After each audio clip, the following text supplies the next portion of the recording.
National Weather Service in Rapid City has issued a severe thunderstorm warning for southeastern Butte County and northwestern South Dakota, west central Meade County and west central South Dakota until 6:30 p.m. Mountain Daylight Time. At 5:20 p.m. Mountain Daylight Time, a line of severe thunderstorms was located along a line extending from 15 miles northeast of downtown Sturgis to 7 miles north of downtown Sturgis and moving east to 25 miles per hour. Hazard ping pong ball size hail. Source radar indicated. Impact. People and animals outdoors will be injured.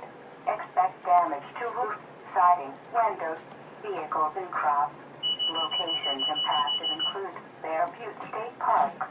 For your protection, move to an interior room on the lowest floor of the building. Repeating, a severe thunderstorm warning has been issued until 6:30 p.m. Mountain Daylight Time for the following areas in South Dakota: Butte, northern Meade, southern Meade, and western Meade.